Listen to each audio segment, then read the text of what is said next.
Hi friends, welcome to the channel nanjilnaatusamayal. இன்னைக்கு நம்ம சேனல்ல நாட்டுக்கோழி குழம்பு எப்படி செய்யறதுன்னு வாங்க பார்க்கலாம். நாட்டுக்கோழி 1 கிலோ மஞ்சள் தூள் போட்டு வாஷ் பண்ணி வச்சிருக்கேன். பெரிய வெங்காயம் 3 இந்த மாதிரி ஸ்லைஸ் பண்ணி வச்சுக்கோங்க.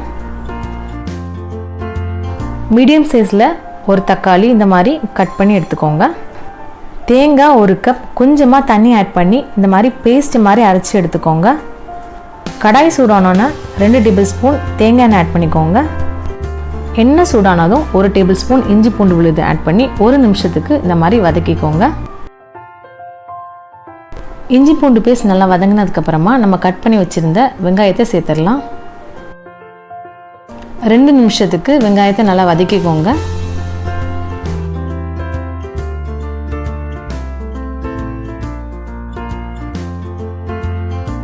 வெங்காயம் இந்த மாதிரி வதங்கினதுக்கு அப்புறமா நம்ம கட் பண்ணி வச்சிருந்த தக்காளியை இதில் சேர்த்துடலாம். தக்காளி 2 நிமிஷத்துக்கு நல்லா வதக்கிக்கோங்க. வெங்காயமும் தக்காளியும் நல்லா வதங்கினதுக்கு அப்புறமா நம்ம வாஷ் பண்ணி வச்சிருந்த சிக்கன் இதில் சேர்த்துடலாம். இப்போ நல்லா மிக்ஸ் பண்ணிக்கோங்க.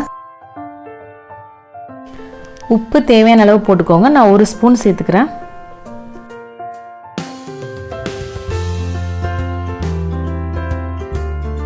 ஒரு நிமிஷம் சிக்கன் நல்லா வதங்கினதுக்கு அப்புறமா நம்ம இப்போ குக்கருக்கு ட்ரான்ஸ்ஃபர் பண்ணிடலாம்.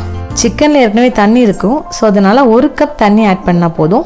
குக்கரை மூடி வச்சு 8 விசில் வர்றது வரைக்கும் வேக வச்சுக்கோங்க. நாட்டுக்கோழி வேகிறதுக்கு டைம் எடுக்கும். இப்போ குக்கரில் விசில் வந்துருச்சு.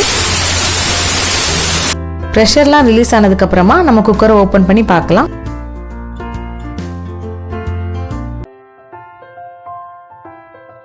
இப்போ ஒரு கடாயை சூடு பண்ணிக்கோங்க.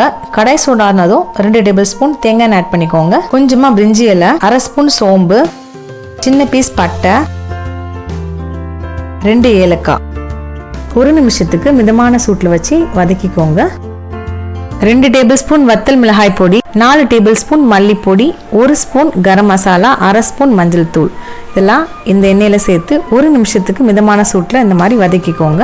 மசாலாஸ் நல்ல எண்ணெயில் வதங்கினதுக்கு அப்புறமா நம்ம தேங்காய் பேஸ்ட் இதில் ஆட் பண்ணிடலாம். 1 நிமிஷத்துக்கு நல்லா மிக்ஸ் பண்ணி விடுங்க.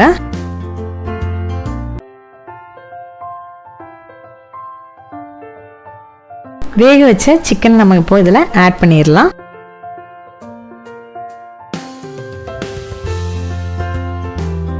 இப்போ நல்லா மிக்ஸ் பண்ணுங்க. 1 கப் தண்ணி ஆட் பண்ணிக்கிறேன். குழம்பு இன்னும் கொஞ்சம் தண்ணியாக வேணும்னா நீங்க தண்ணி கூட ஆட் பண்ணிக்கலாம். உப்பு தேவையான அளவு ஆட் பண்ணிக்கோங்க. இப்போ மூடி வச்சு 2 நிமிஷத்துக்கு மிதமான சூட்டில் வச்சு குக் பண்ணுங்க. குழம்பு அதிக நேரம் கொதிக்க தேவையில்லை. ஒவ்வொரு இன்க்ரீடியன்ஸும் நம்ம தனித்தனியாக வறுத்து தான் ஆட் பண்ணியிருக்கிறோம். ஒரு கையளவு கொத்தமல்லி கீரையை சேர்த்துக்கலாம். இப்போ நல்லா மிக்ஸ் பண்ணி விட்டு சர்வ் பண்ணிடலாம்.